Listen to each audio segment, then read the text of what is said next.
How does Kamala Harris fare against the former president? I mean, the short answer is not really any better. For Democrats, they view this move as something that's going to improve their chances in the general election. That is based more on hope than it is on the numbers right now. Hope is not a strategy, as any child will tell you. But, it's kind of all they got right now. Remember hope and change?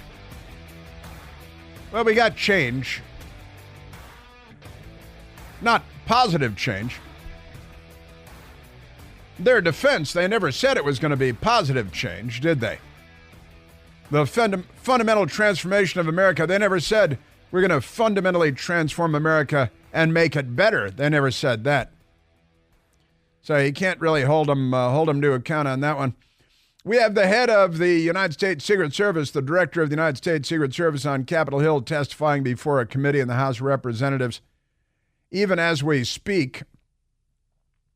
And I will share, just as predicted, as certainly as I predicted anyway. I'm not in the prediction business. But I did predict, 2 years ago that Joe Biden wouldn't be the nominee for the Democrat Party. And also I had the dream more than a month ago that President Trump would be shot and survive the assassin's effort. I did have that dream that I shared with people at the time. And then that came to pass. And that's a little odd, I've got to say. And now, will Kamala be the nominee, or are they going to dump her? Barack Obama did not offer his full-throated support for Kamala Harris in his somewhat brief statement, which included his wife's name, although he said, here's what I believe. Then it was signed by himself and by Big Mike, by Michelle Obama. Is she waiting in the wings? They said they're going to make Michelle Obama take the nomination in Chicago, her hometown, so that Barack Obama can be the puppet master. And also don't count the Clintons out, because they're waiting in the wings too. They're greedy and power hungry, and Hillary really wants it. Boy, does she want it. There was kind of a funny moment over the weekend when the Hollywood producer guy, hasn't Aaron Sorkin gotten in trouble, busted with magic mushrooms and things like that, trying to go through airports? Aaron Sorkin, who makes Democrat TV, he wrote a piece, kind of a follow-on piece to the George Clooney piece in the New York Times. And Aaron Sorkin, big Hollywood trillionaire, he wrote a piece in the New York Times saying stupid things because they're Hollywood people. He said that the Democratic Party should choose Mitt Romney to be their nominee, their presidential candidate in 2024. And the New York Times published that. And then I think Aaron Sorkin probably found out that he lives in Hollywood or Beverly Hills or wherever he lives in a $200 million house, because he made a lot of money off of television. But Aaron Sorkin wrote a piece that the New York Times published saying that the Democrats should select Mitt Romney as their candidate in 2024 for the presidential race. And pretty funny stuff. Then he changed his mind because the pressure became too great. Aaron Sorkin no longer believes the Democrat Party should select Republican Senator Mitt Romney as its candidate in the 2024 presidential race. Maybe he was just having a moment. He might have been tripping, might have been hallucinating, but it was him with the mushrooms at the airport, wasn't it? I think it was. And I think I remember that correctly. But he published this piece in the New York Times trying to be more like George Clooney. And then earlier on Sunday, an op-ed by Aaron Sorkin was published in the New York Times in which the West Wing creator, the TV show The West Wing, suggested that the Democratic Party should select a Republican candidate to defeat former President Donald Trump this November. Sure. At their convention next month, he typed, the Democrats should nominate Mitt Romney. Now, that's pretty funny. I laughed out loud when I saw it. However, after President Biden announced hours later that he was dropping out of the race, he's just stepping aside. He's passing the torch. Sorkin retracted his sentiment, or his pitch to the writer's room, he said. That's what he called it as he put it in his op-ed. He also publicly endorsed Vice President Kamala Harris, who launched her campaign for the White House. That's because he didn't want to have to call himself a racist. You know, I take it all back. Harris for America, Sorkin wrote on Sunday, asking West Wing star Joshua Malina, I have no idea who that is, to share the statement on his Twitter account. Sorkin's publicists also confirmed to Variety magazine that the statement is real. He's like, please forgive me. I didn't mean to. What did I was only kidding. Aaron Sorkin, Democrats. It's a freak show. The whole thing is a freak show, isn't it? You have the Secret Service, Capitol Hill stuff, because this is pretty wacky.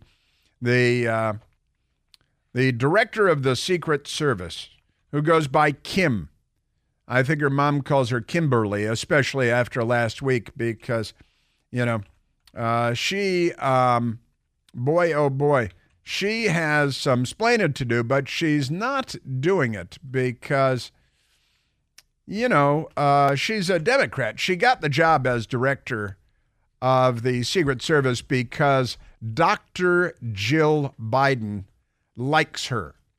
And that's all it took, because they know that power is something to be abused.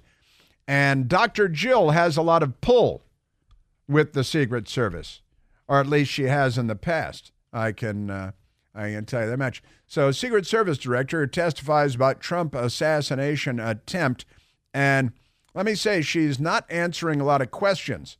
There are a lot of questions that we need answers to, but she's not providing them. Boy, is she not providing them. So we've got a bit of Secret Service Director Kimberly Cheatle testifying today before the House Oversight Committee. The Democrats in the Senate, they don't care. They're just angry that the guy missed. You know, that's the thing with him. So she's facing calls to resign, of course, being questioned about Secret Service's handling of the Trump rally and the shooting. It was J13 in Butler, Pennsylvania. And here she is today on Capitol Hill. You're writing a cheat sheet for me right there? Is that what you're doing? And so we got Congressman James Comer and then Congressman Jim Jordan. Let's go to Congressman Comer first. He's the committee chairman, and he's asking the Secret Service director, Kim Cheatle, what's up with that whole thing in Butler, Pennsylvania. The Secret Service has a zero-fail mission, but it failed on July 13th and in the days leading up to the rally. The Secret Service has thousands of employees and a significant budget, but it has now become the face of incompetence. That's tough. Now, the question is good, but the director of the Secret Service, Kim Cheatle, who got her job because Jill Biden liked her, she's really not answering questions. But let's continue with Congressman Comer. A former president and current candidate for president was shot in the head by a sniper within 500 feet of the podium. This is unacceptable, and we are concerned the Secret Service lacks the proper management to keep protectees safe from bad actors. And that's important. The Secret Service obviously does have a very important mission, and boy, that was a really, really bad day 9 days ago. And the creepy boy, what did I see today about Act Blue raising? I think it's Act Blue that claims they raised tens of millions of dollars in the last 12 hours, and because everybody loves Kamala so much. Everything is a lie from these people. Gather the kids around. Everything is a lie from these people. They claim they've raised tens of millions of dollars. Act Blue. Act Blue is the organization that the gunman contributed money to as a teenager. And then he became the person that shot President Trump in the head. So the director of the Secret Service is Kim Cheatle, and she's testifying on Capitol Hill today. And there's some of the stuff. Let's start with the building that the shooter used to shoot President Trump from. At any point Saturday, Did the Secret Service have an agent on top of that roof? Sir, I'm sure, as you can imagine, that we are just 9 days out from this incident, and there's still an ongoing investigation. And so I want to make sure that any information that we are providing to you is factual. You can't, okay.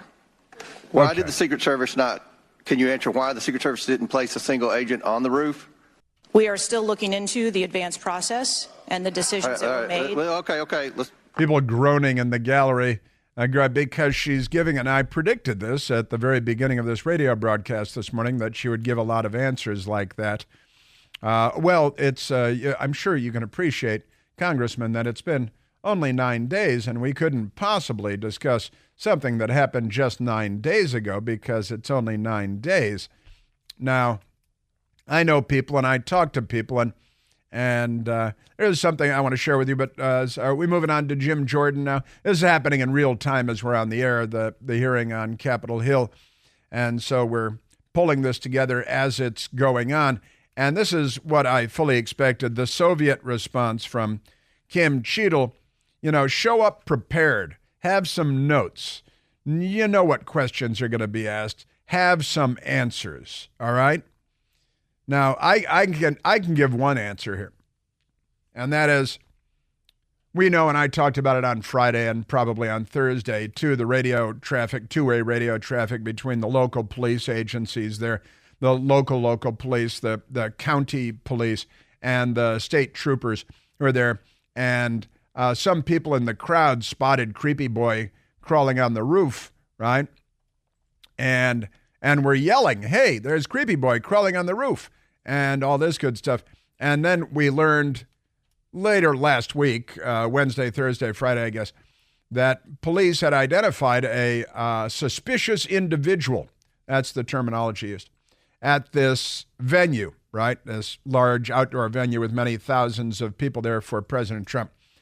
And let me just say this because it's true. Anytime there is an outdoor rally with thousands of people and tens of thousands of people, ask any police officer that's covered an event like this. There are suspicious people, and there are reports of suspicious people. And this Creepy Boy was crawling around the outer perimeter, not inside. You've seen the video of him like looking away from the crowd and walking along the side of a building and stuff before he got to the building where he went on the roof. And he was reported as a suspicious individual. At every single event like this one, there are suspicious individuals. The suspicious individual was in the area where the local police and county police it was in their circle. The Secret Service got one, as I understand it, one squawk on the radio saying suspicious individual. And then the next word they got was when shots were fired.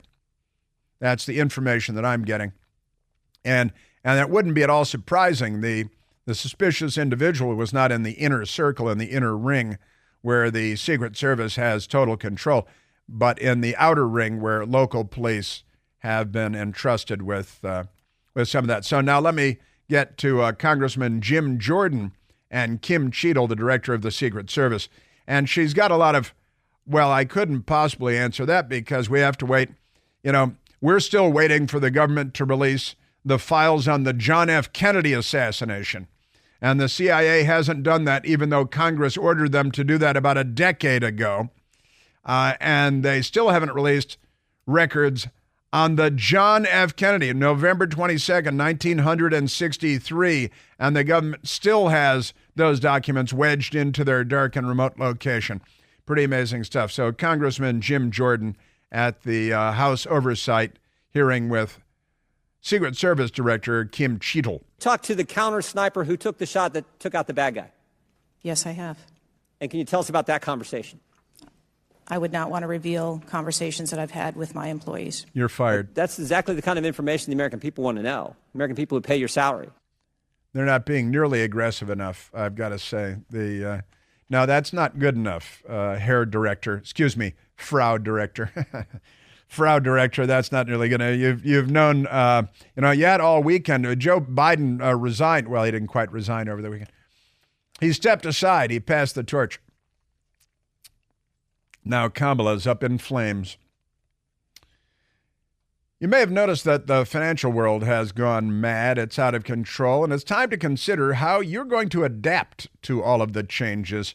We just saw a seismic shift happen economically in the global financial world when Saudi Arabia announced that they may just leave the petrodollar system. Now, for 3/4 of a century, the petrodollar agreement has helped maintain the U.S. dollar as the reserve currency for the entire world, but that era may be ending very soon, thanks to Saudi Arabia and Joe Biden. In times of major economic transition, a lot of investors look to diversify with tangible assets, what we call tangible assets like gold. Gold, with its amazing history, is a safe harbor from, that go to options that the investors look to get for growth potential and stability. It's gold, my friends. That's why I recommend calling Advantage Gold. At Advantage Gold, they are the experts in precious metals, and they can help guide you through these tumultuous and uncertain times. So give Advantage Gold a call today at 844-368-9797 to get your 100% free 2024 gold and silver guide. Plus, mention this ad and you may qualify for a $1,300 bonus, a $1,300 bonus. The financial landscape has already turned into liquid before our very eyes. Make sure that you are prepared. Write this number down now, 844-368-9797, 844-367-9797. Performance may vary. You should always consult your financial and tax professional. Yeah, so the director of the Secret Service dodging all over the place here. Honestly. She's dodging questions like Donald Trump was dodging bullets 9 days ago. You got a bit more of her coming up, too. Then back to the media and the Democrats on Joe Biden stepping aside.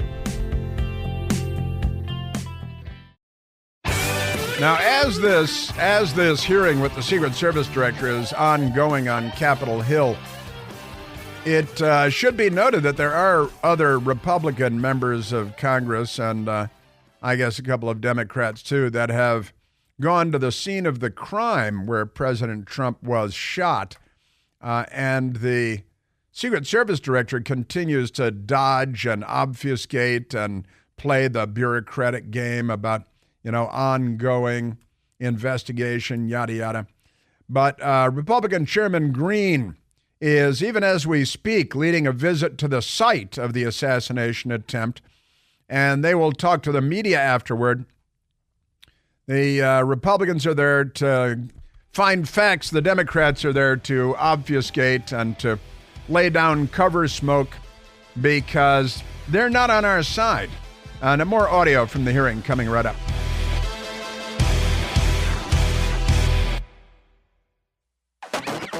The Secret Service's solemn mission is to protect our nation's leaders. On July 13th, we failed. As a director of the United States Secret Service, I take full responsibility for any security lapse of our agency. Grab your We stuff. are fully cooperating with ongoing investigations. Gather up your stuff and you're fired. They're fully cooperating with ongoing investigations.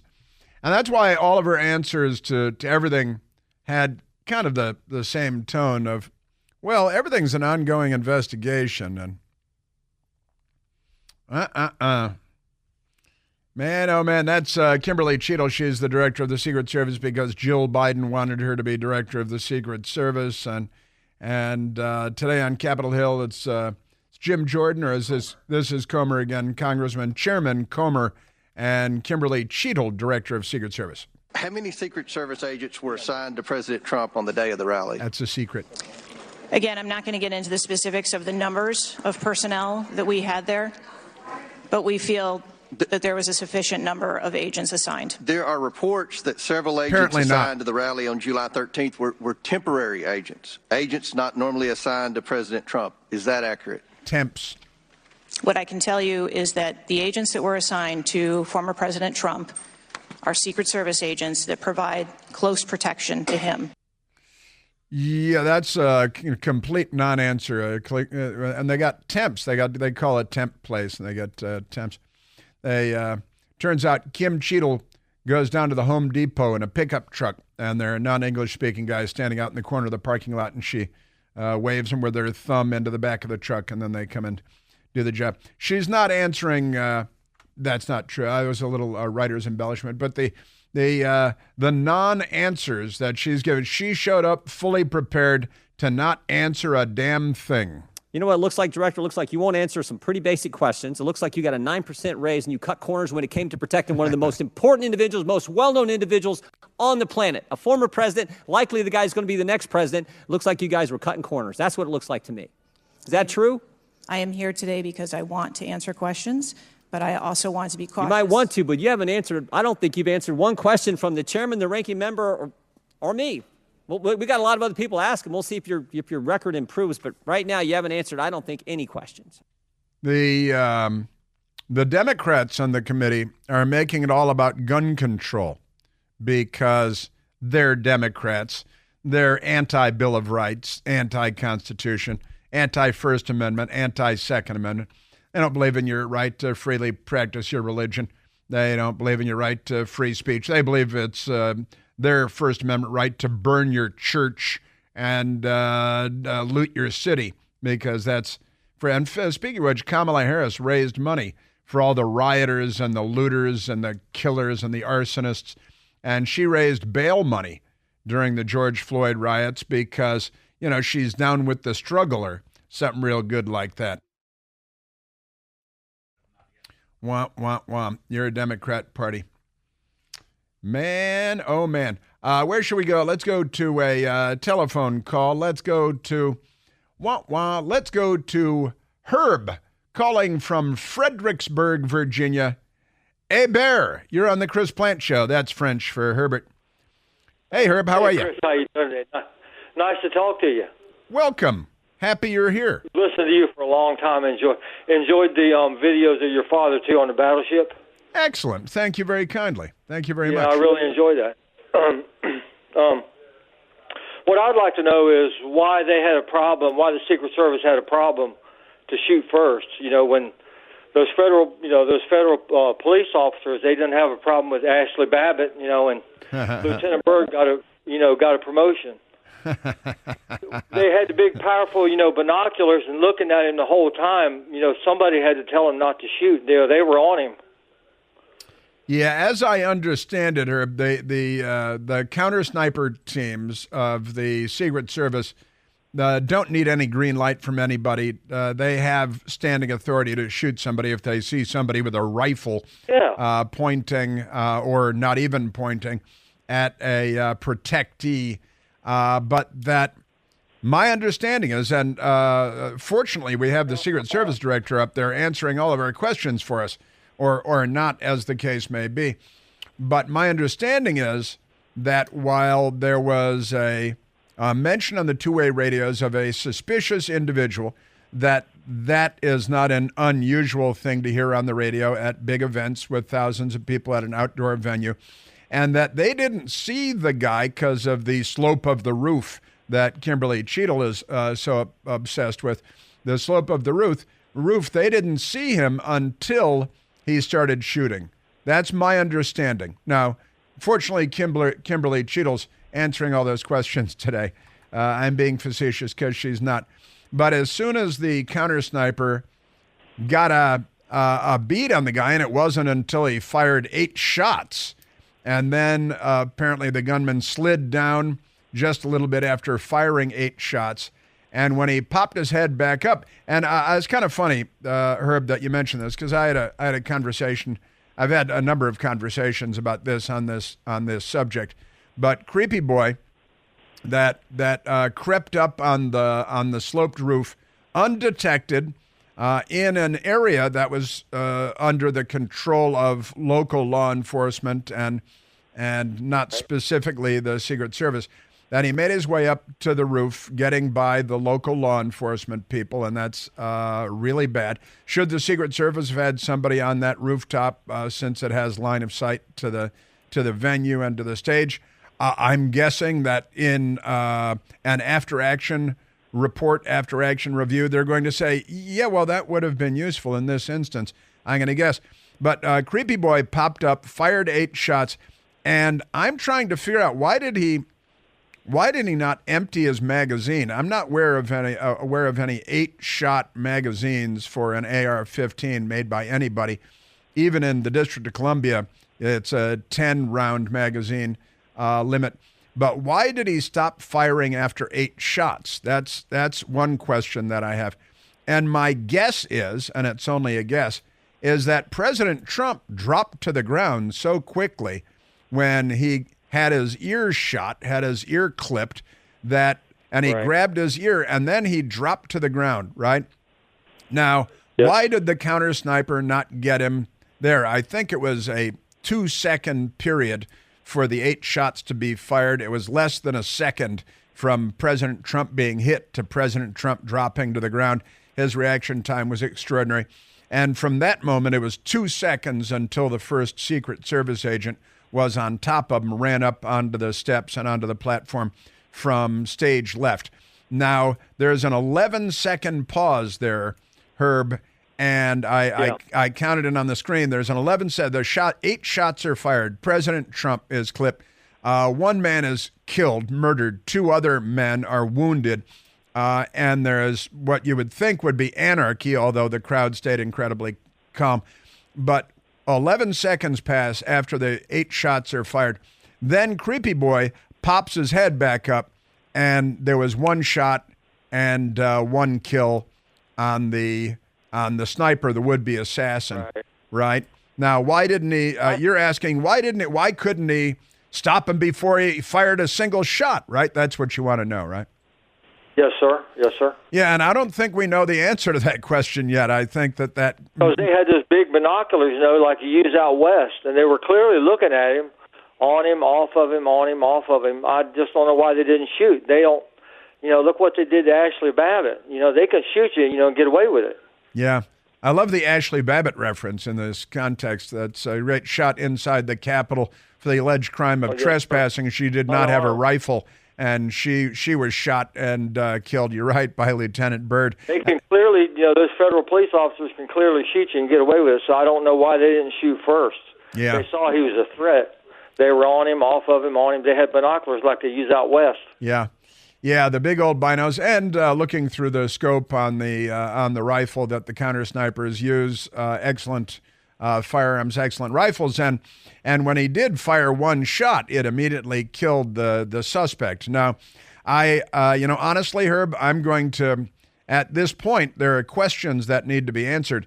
But I'm going to give the counter sniper the benefit of the doubt that if he had seen a man with a rifle, that he would have taken him out before the shots were fired. And why didn't he see the man with a rifle before the shots were fired, or instantly when a shot was fired? Why wasn't he on him? And I just can't answer that. I don't know the answer to that question, right, Herb? Right. That's the $1 million question. That's the only thing I want to know, because it seemed like it all could have been avoided if they would have just took the shot. Yeah.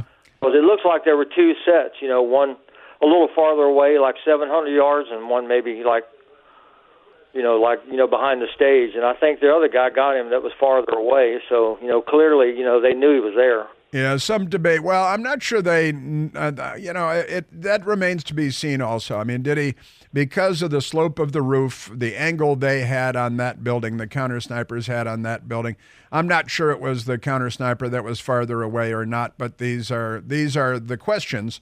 You're zeroed in on the correct questions, and now I know they say that's it's a lefty governor, it's lefty mayors. They're not going to get any help like he got in Virginia, but a lot of state game lands up that way. If they needed help, it looks like a couple state game wardens could have assisted with drones, because they use drones. Those game wardens. Yeah, and providing people. And I just got to tell you, here's a roof with a vantage point looking at the stage. Why wasn't it covered? That's a big question, and Kimberly Cheatle is not answering that and other questions today. Right on. Our government. It's like a bad Hollywood movie. Honestly, Hollywood makes these movies about the government stonewalling us, and our government these days is as bad as an awful Hollywood script about terrible government. Well, with the connection, with the connection is Jill Biden, and I think from what rumor has it, I don't know, I heard President Trump allude to it a few times, some of those Secret Service guys have been compromised in some ways or another, and then Jill Biden with, Kimberly Cheatle, the job and everything, it just, you just almost have to, believe it's just a big inside job. I think what you're not alone in that, I know, and I don't have any reason to believe that it's an inside job, but everything has to be investigated. All the questions have to be asked. The primary actors, in particular, the counter snipers, need to be interviewed and be allowed to tell their stories. And I'm not sure how much of that is recorded on video, whether the view through their scopes is recorded. I don't know the answer to that. If we had a news media in this country, these questions would be asked. But because it was Trump, that was the target, and that was clipped, and that was bleeding after this.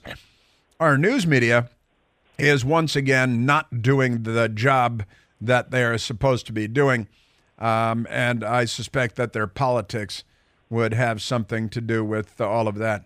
I just thank the good Lord above that. I just thank the good Lord above that, that he watched over President Trump and he wasn't hurt any worse than what he was. It could have been a lot worse. Could have been an awful lot worse. I'd hate to. It was a nanosecond, a millimeter, to be, Yep. 1963. That's a fact, Jack. That's, I was talking about it. The moment I saw the video, I was like, this close to being the Zapruder film, part 2. There are a lot of questions, Herb, and not a lot of answers. And those. I don't know how much more time do you have. Can I make just one more? Can I say just one more thing real quick? You can say one more thing, just real quick, sure. Okay, Hillary Clinton. Do you remember? Hillary Clinton and those Dr. Strange love glasses. She's got problems of her own. I don't think she's going to be in there. Remember the film, September 11, 2016, where they had to get her in the van. She took a spell. Yeah, she collapsed. Where the capsule fell out of her pants leg. So she's got problems of her own. So I don't think she's going to be in a picture. Maybe somewhere in the background, but very interesting. No, I like that contribution because I know that she wants the Oval Office and she believes she's owed the Oval Office and. Her health, that's true. She did collapse the September 11th. Remember you used to say she had Dr. Strange, her Dr. Strange love glasses? Yeah, sure, She took that, that clear, she was always drinking that clear stuff. And at that time, Dr. Savage was on the radio on WMAL, and he said it looked like the stuff for Parkinson's disease. Oh, well, I got to tell you, Herb, thank you. Thank you for the call. A lot of stuff. We covered a lot of stuff. And Hillary Clinton, let's not lose sight of her. Somebody keep an eye on her because she's crazed. And she believes she is owed the Oval Office, that she deserves the Oval Office. And they're putting out these things, we support Kamala. But don't believe a word of it. She is as duplicitous as anyone you're going to find anywhere. Bill Clinton wants back into the White House for different reasons altogether. But Hillary, she's craving the power. And Kamala doesn't hold a candle or a torch, as the case may be, to Hillary Clinton when it comes to political ruthlessness. Not even close. So keep an eye on her. It's Game of Thrones. A lot of crazy, power-drunk people out there. One thing's for sure, the future remains to be seen. And the Democrats are off the chain. And I also think we'd be a lot better off if we actually talked to each other instead of yelling at each other. Let the other side do the yelling.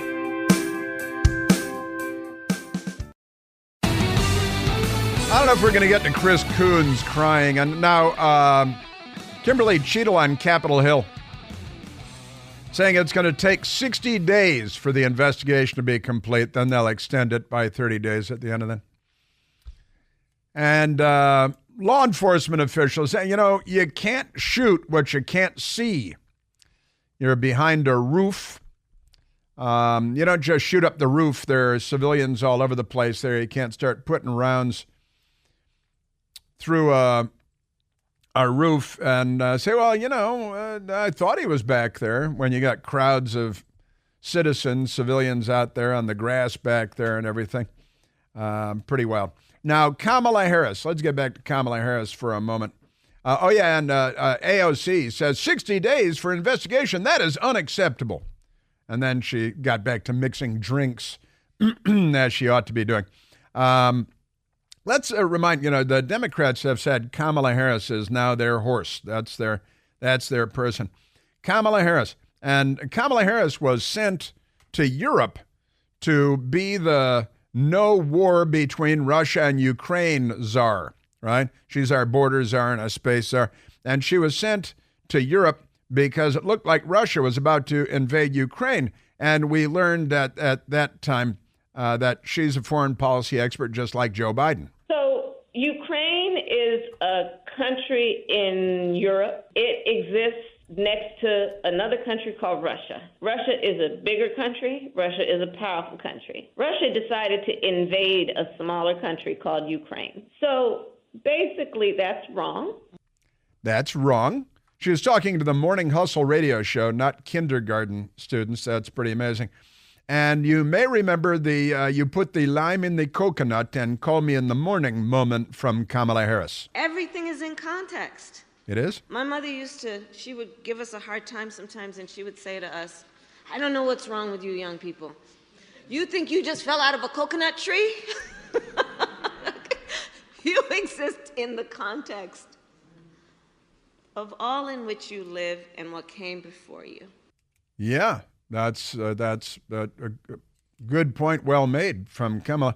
And she is our border czar, too. She was talking to Lester Holt at NBC. We've been to the border.